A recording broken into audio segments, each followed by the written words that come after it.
is Professor of African Religious Traditions at Harvard Divinity School and Professor of African and African American Studies in the Faculty of Arts and Sciences at Harvard University. He studied at the University of Nigeria, Nsukka, and Boston University, where he received his PhD in comparative religion in 1983. He is currently working on a new groundbreaking study of the explosive growth of evangelicalism across all branches of Christianity in Nigeria, expanding the current discourse that is largely focused on Pentecostalism by identifying its effect on and place in the larger context of Nigerian Christianity and society. Olupona has authored or edited numerous books, including Kingship, Religion and Rituals in a Nigerian Community, a phenomenological study of Ondo Yoruba festivals, and The City of 201 Gods, Ile Ife, in Time, Space, and the Imagination, in which he examines the modern urban mixing of ritual, royalty, gender, class, and power, and how the structure, content, and meaning of religious beliefs and practices permeate daily life. His most recent edited volume, Ifa Divination, Knowledge, Power, and Performance, analyzes the famous tradition of Ifa divination from perspectives as varied as theology, language, art and aesthetics, philosophy, and cultural studies. Olupona has received prestigious grants and fellowships from the Guggenheim Foundation, the American Philosophical Society, the Ford Foundation, the Davis Humanities Institute, the Rockefeller Foundation, the Wenner-Gren Foundation, the Getty Foundation, Reimer Lust Alexander von Humboldt Fellowship in Germany, Rudin Driscoll Fellowship of the Harry S. Truman Research Institute for Advancement of Peace, Israel and Walter Channing Cabot Fellowship for Academic Excellence at Harvard University. He has served on the editorial boards of 3 influential journals and was the president of the African Association for the Study of Religion for 11 years. Olupona has received an honorary doctorate in divinity from the University of Edinburgh in Scotland and an honorary Doctor of Letters degree from the Obafemi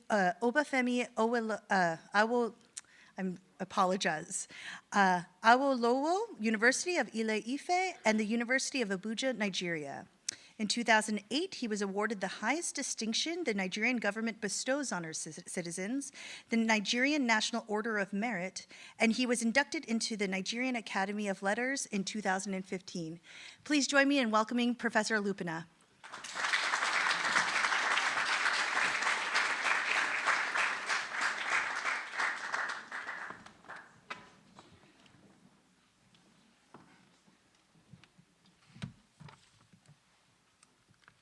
Thank you, Margaret, for the generous introduction. I need to thank you and Angela for this wonderful invitation and the opportunity to talk to the incoming students. I hope by the time I finish my talk, you all make up your mind to come to Harvard Divinity School, because this is the best. Dean Graham, my colleagues, members of staff, and the prospective students, let me welcome you to this evening gathering. I'm going to sort of discuss with you some of my own experiences of life and how it relates to what I hold very dearly.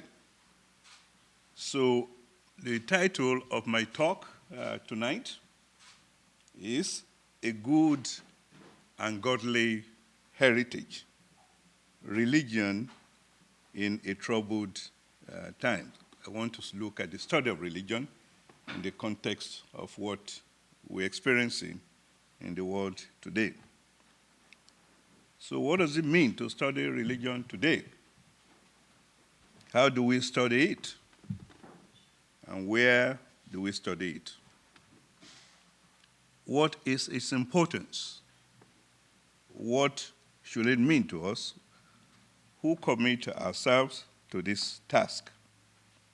These questions need to be tackled in today's world, where we are confronted with a variety of issues: racism, violence, terrorism, hate crimes, increasingly diverse population, religious identities, political and cultural divides that are raising serious ethical and moral questions about our political community and our national life in America.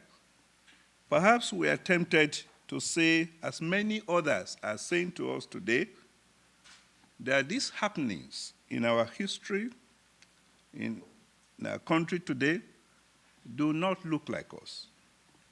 This is not who we are. That seems to be a question I'm hearing from a lot of people, both those who live in America and those who live in other parts of the world. So what do we who study religion have to offer as answer to these very deep questions, particularly at a time when polarizing identity politics seems to trump noble ethical concerns that has been concerns that have allowed us to take very seriously what we often call the moral imperatives. For students who intend to commit 2 to 3 years to such an endeavor, this is a serious undertaking, and so one must be convinced that it is the appropriate step to take and to raise these questions, which I will be raising tonight.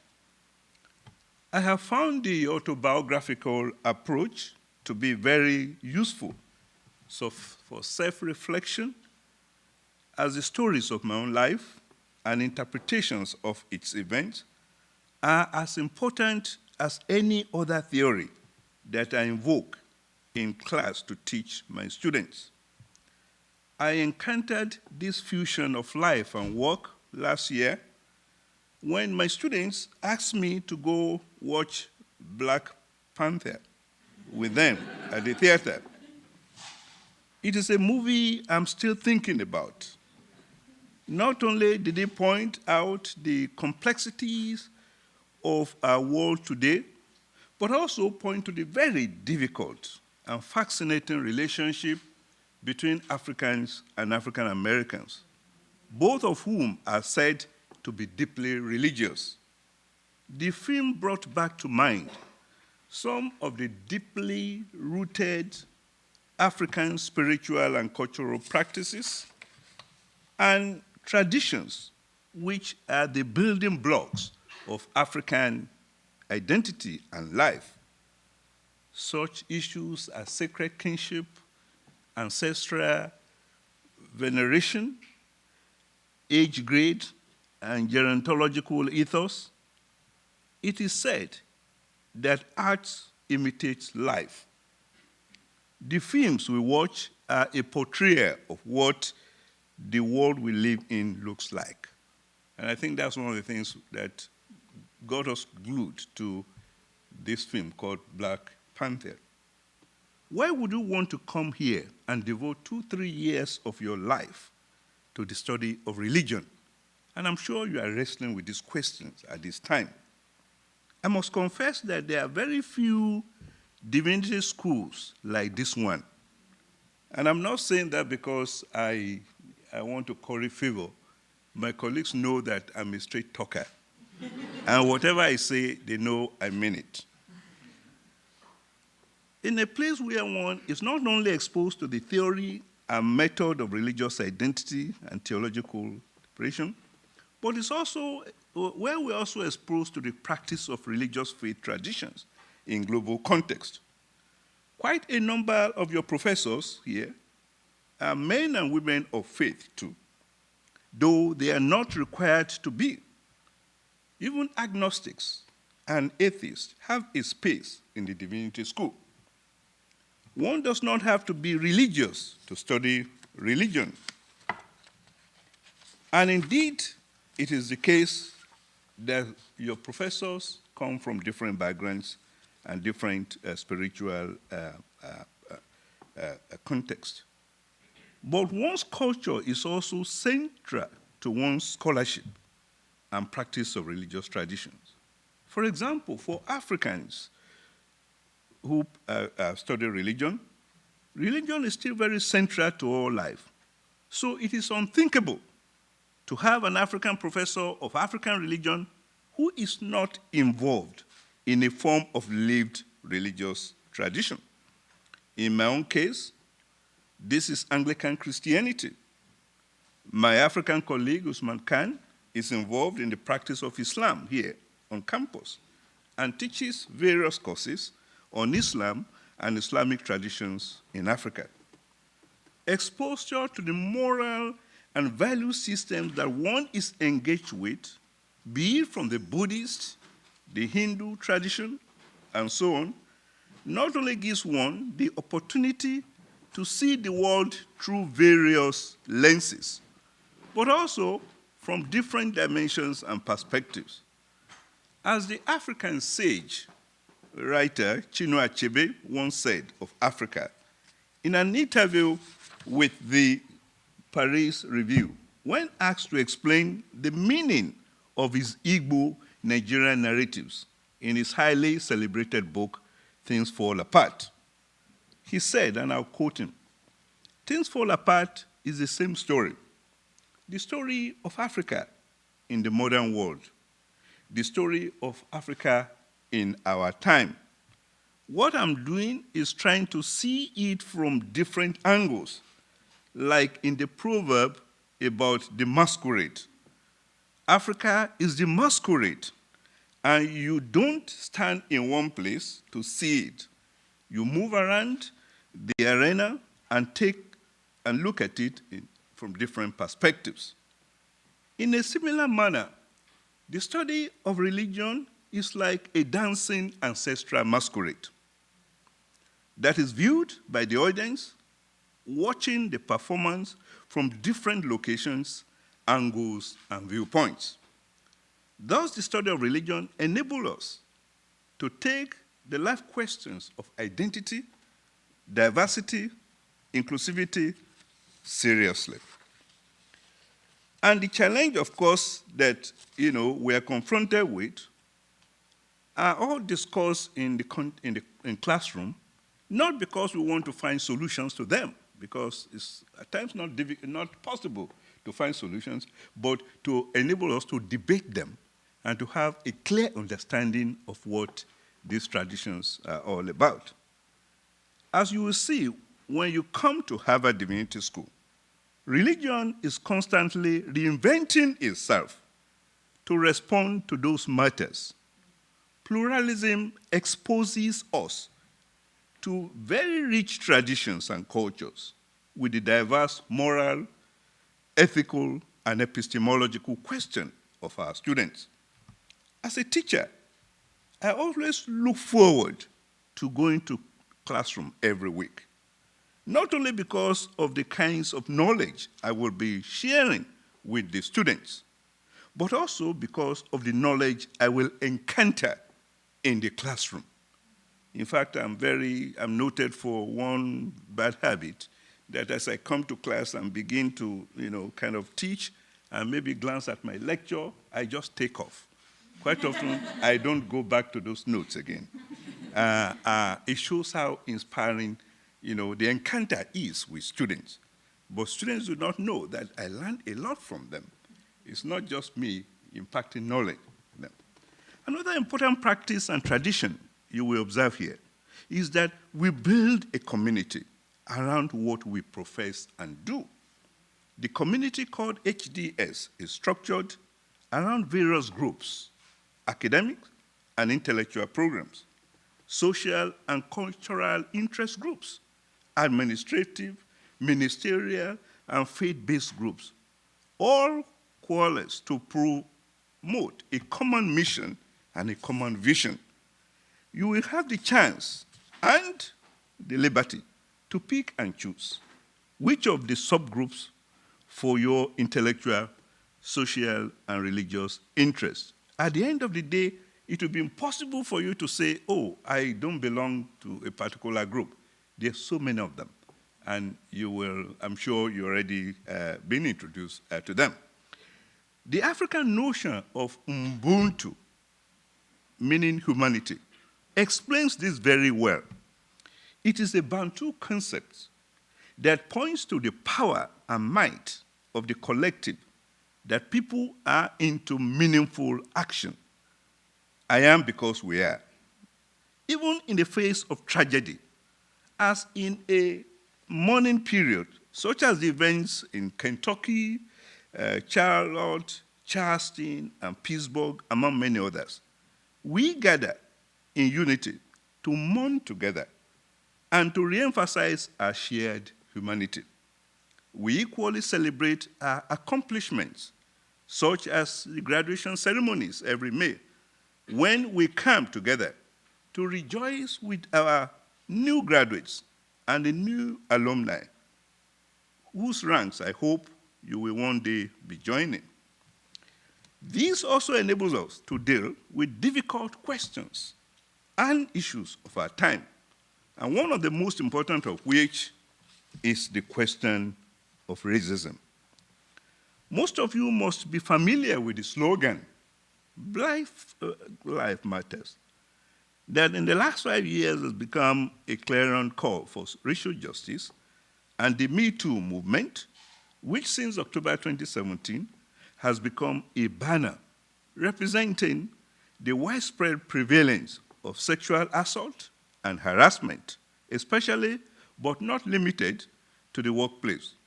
However, we could add that the lives of the poor people around us also matter. The lives of women matter. The lives of oppressed indigenous people matter.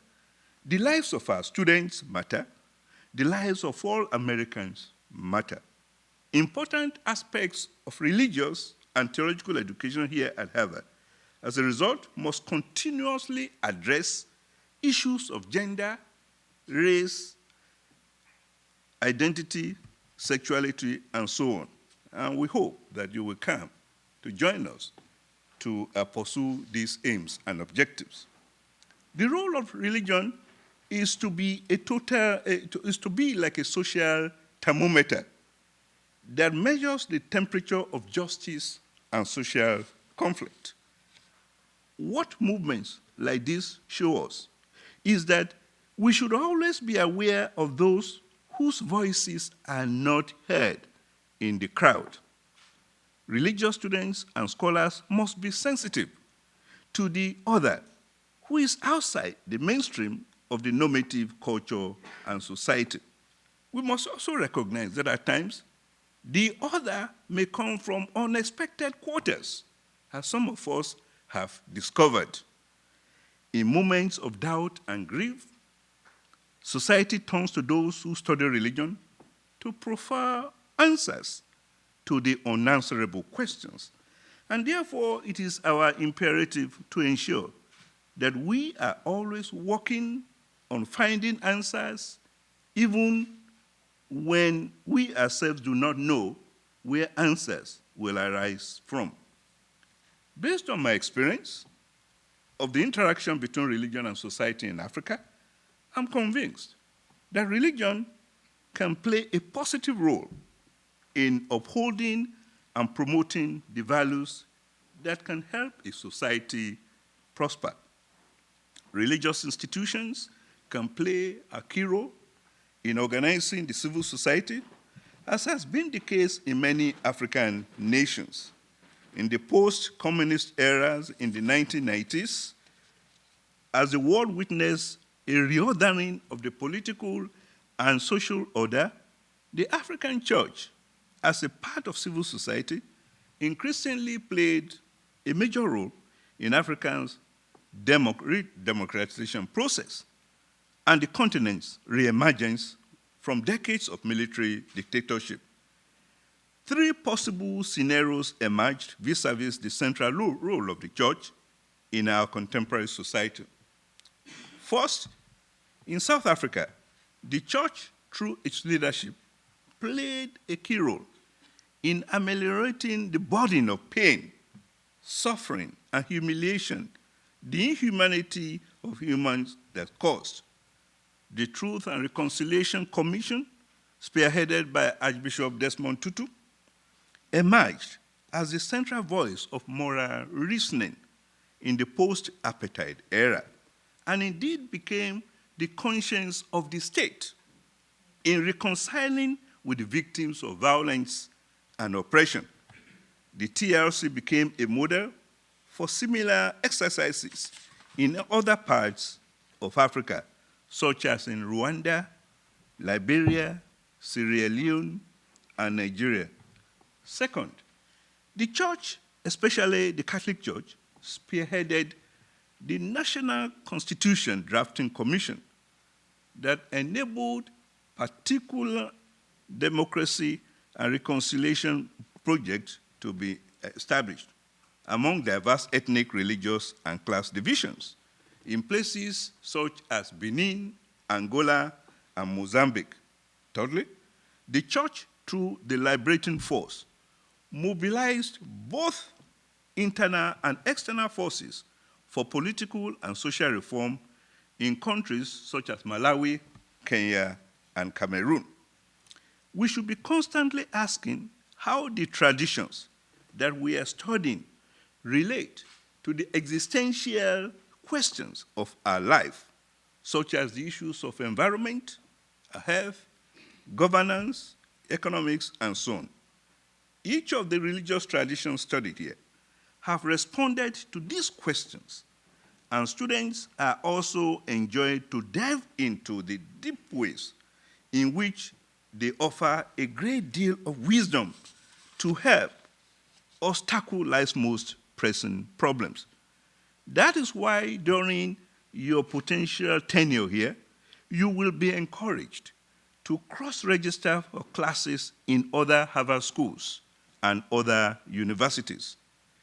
Permit me to make an observation related to the Masters of Divinity program, where students are called to explore the meaning, functions, and relevance of our faith traditions in contemporary society. I once had the chance to meditate on the fascinating story of Lazarus and the rich man in a very fictitious situation. The event took place in 2015. I was invited by one of our distinguished alumni, Dr. Casey Sean, who occupied the position of religion and public life in the Obama administration, and her assistant and my former student here, Rebecca Linda Blashley. The State Department, in association with the U.S. Consulate in Lagos, organized a 2-day workshop on the role of religious leaders in the anti-corruption crusade that Nigeria has been battling with. I flew in from Berlin. I flew to Lagos from Berlin, where I was doing my sabbatical leave to moderate this section, attended by several high-profile clergy in Nigeria, Pentecostals, evangelicals, Protestant Catholic archbishops, imams, ulemas, sheikhs, they were there. By a mere coincidence, that morning, the devotion text, which I picked up in my hotel room, was this parable that Jesus shared with his disciples. And for the benefit of those of you who are not too familiar with the Bible, the story is very simple, and permit me to quickly summarize it. It was about a rich man, while on earth had denied a poor man called Lazarus, the comfort of human dignity, denying him even the very crumbs that will fall from his table, where he feasted and celebrated on his riches. Eventually, the poor Lazarus died and was taken to heaven, while the rich man was condemned to hell, to Hades. What struck me in reading this passage that morning, which was just by mere coincidence, was that I realized I was reading it anew. It was the admonition given by a man there called Abraham, Father Abraham, that he gave to the rich man, who was indeed suffering in hellfire, where he turned to him and asked him, Father Abraham, Can you send someone from heaven back to the world to warn my siblings to be righteous so as not to end up in this same place as he was? Abraham then answered him that there was no need to do that because we have evangelists, pastors, and other clergy people to admonish and warn those who were still on earth. And if your brothers and sisters will not listen to them, sending emissaries from heaven to do the job would also be for naught. That was the answer he got from Father Abraham. It occurred to me just at that time, after my morning meditation, that this passage was meant for the very people I was going to meet. Unexpectedly, after I shared the passage with them at the opening of the seminar, and by the way, when we got there, I insisted and told the ambassador that we must have a morning prayer here, because these people will not start a meeting without prayer. So please permit me, since I'm the moderator, let me do that. So we had that. I had my way. I'm sure Mr. Casey was just looking at me, and they said, we have to do it the Nigerian way. So what happened was that after that was that they confessed to me that they had never interpreted this passage in this way before. The texts that you will come to engage here and to explore and encounter are to be read and interpreted in open-ended manner. Nothing is fixed. That's why you're coming here as scholars to do MDiv or to do MTAs. They are not closed. They will continue to respond to new situations and interpretations and meanings. This was a deep hermeneutical relevance, both for me and for the guests at the seminar.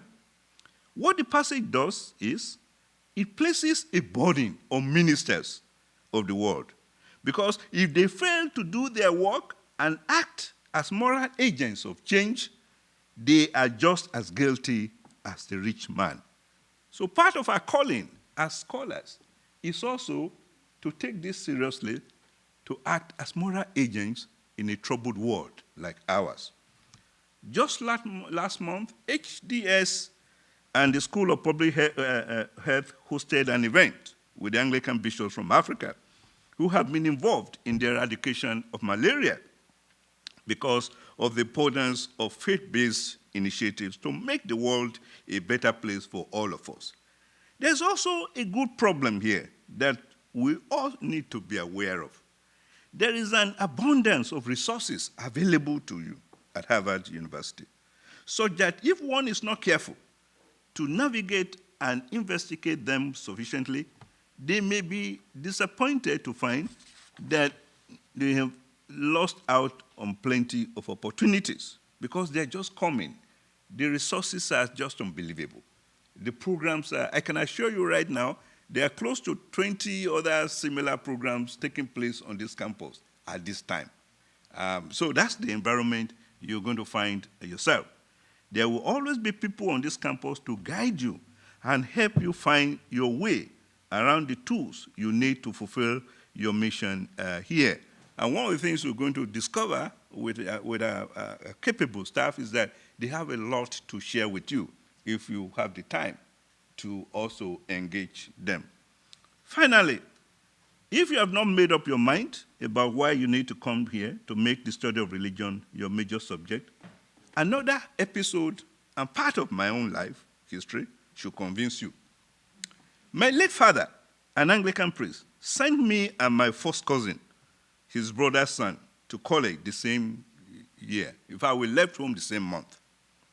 While I was sent to the University of Nigeria in Nsukka, a far distant place, it takes more than one day to get there from my town. He sent me there to study religion. My cousin went to the nearby University of Ibadan, Nigeria's premier university, to study medicine. So I was sent to Nsukka to read religion, and he was sent to Ibadan to read medicine. It became proverbial in Anglican circles in Nigeria when they want to show not only the faithfulness of God, but also the importance of hard work, trust, and destiny. Even though religion is not as lucrative a field as medicine, this is what brought me to Harvard as a professor. Let me end my talk with another lesson from my life. The lyrics of a song I learned in kindergarten. It says, if we do not die young, we shall change the world. Baku awata yeshe, baku awata yeshe, batiku. We were very little. We were made to sing that. Baku awata yeshe, batiku awata yeshe. Thank you. These lyrics explore the role of the African child as a potential change agent. It also warns us of the constant threat and reality of the high infant mortality rate that African children, and indeed children in other parts of the world face, thereby preventing them from reaching their potentials as adults, where they will be able to participate fully in the life of their communities and serve as change agents in the society to which they are born. This African children's lyric can speak volumes about our precarious situation in America and the world today, when gun violence in schools, homes, and on our streets, and places of worship abruptly cut people's life short, or even the back-breaking hard work and child labor and child marriage that keep millions of children away from schools in Africa, Asia, and Latin America. I place all of the above on the table to show you that as young scholars, you have tremendous opportunities and challenges to change the society into which both you and I have been placed by our Creator. Is your heritage going to be a good and godly one, or one in which you'll be remembered in history like that of a late African dictator and head of state, whose unmistakable trademark and signature leopard skin cap and carved wooden staff pointed to the moral evils he embodied in his lifetime? His apparently beautiful name translates to something like this: the all-powerful warrior who goes from conquest to conquest, leaving fire in his wake. Does this speak to a precarious condition in America today? Does this description of this African head of state and our situation sound familiar to you? Thank you very much.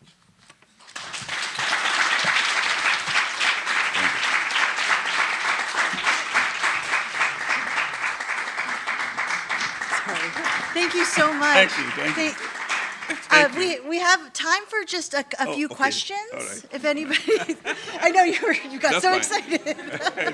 That's fine. Sure. Oh, sure. Yeah. Does anybody have any questions from the audience, DivExers or other folks? Amber? So, as potential students here, and like I intend on applying, so if you could give a potential student one piece of advice, what would that advice be? My advice would be that this is the best place to do theology and religion. So don't beat about the bush, just come. Is that a good advice? Is that a good advice? Let me explain why. I know there are lots of places. I've been around for a while. I was at the University of California for 16 years as a professor. Before coming here, I chaired religious studies, I chaired African American studies, and so on. One of the things I find interesting in this place is that we are constantly debating issues relating to community. And I will call my colleagues, what are you talking about? We have a community here. Because if you have experienced other places and you then come here and so, but what is important about it is that we're not satisfied with our standard. We keep improving on it and debating it. That is a sign that is the place to come. It's not like the text I gave to you earlier on is open-ended. It's not fixed. And that will apply to virtually all aspects of our lives there. Yeah. Thank you. Anybody else? All right. Thank you very much. Thank you very much. Thank you.